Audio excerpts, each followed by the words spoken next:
সুপ্রিয় শিক্ষার্থী বন্ধুরা, আসসালামু আলাইকুম। নতুন আরেকটি ক্লাসে আপনাদের স্বাগতম।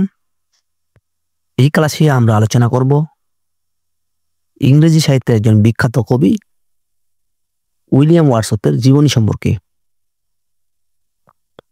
তো শিক্ষার্থী বন্ধুরা, এই ক্লাসটি তাদের জন্য খুবই হেল্পফুল হবে যারা বিভিন্ন ধরনের জব পরীক্ষা এবং বিশেষ করে যারা এনটিআরসি কলেজ পর্যায়ে পরীক্ষা দিবেন ইংরেজি বিভাগের, তাদের জন্য খুবই হেল্পফুল হবে। তো চলুন ক্লাসটি শুরু করা যাক।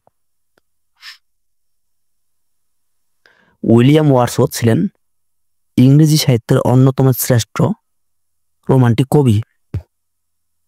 তিনি 1770 সালের 7 এপ্রিল ইংল্যান্ডের ককমাউথ নামক স্থানে জন্মগ্রহণ করেন। তার বাবা ছিলেন একজন আইনজীবী, তবে ছোটবেলায় তিনি বাবা মাকে হারান।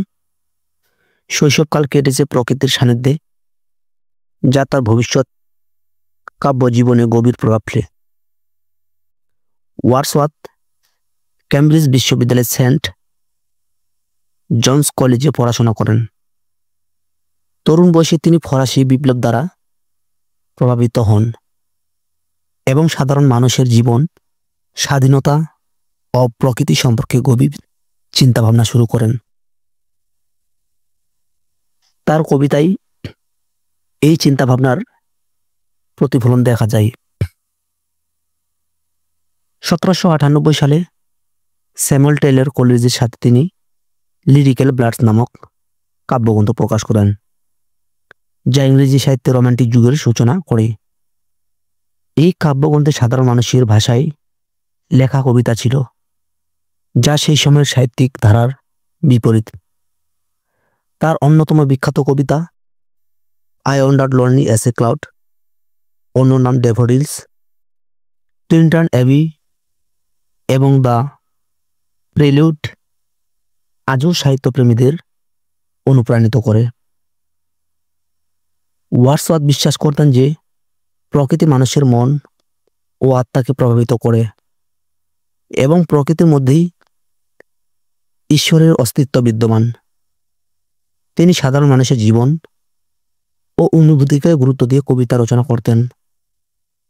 1843 সালে তিনি ইংল্যান্ডের পোয়েট লরিয়েট উপাধি লাভ করেন।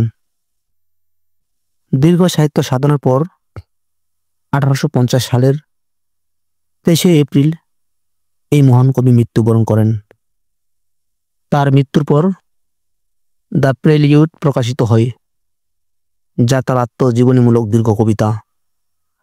উইলিয়াম ওয়ার্ডসওয়ার্থের সাহিত্যকর্ম আজও বিশ্ব সাহিত্যে সমাদিত। প্রকৃতির প্রতি তার গভীর অনুভূতি ও সাধারণ মানুষের প্রতি ভালোবাসা তাকে চিরস্মরণীয় করে রেখেছে তার কবিতায়। তো বন্ধুরা, আজকে এ পর্যন্ত। ভিডিওটি ভালো লাগলে অবশ্যই লাইক করবেন, কমেন্ট করবেন এবং নতুন হলে অবশ্যই চ্যানেলটি সাবস্ক্রাইব করবেন। তো ধন্যবাদ সবাইকে, দেখা হবে কোনো আরেকটি ভিডিওতে।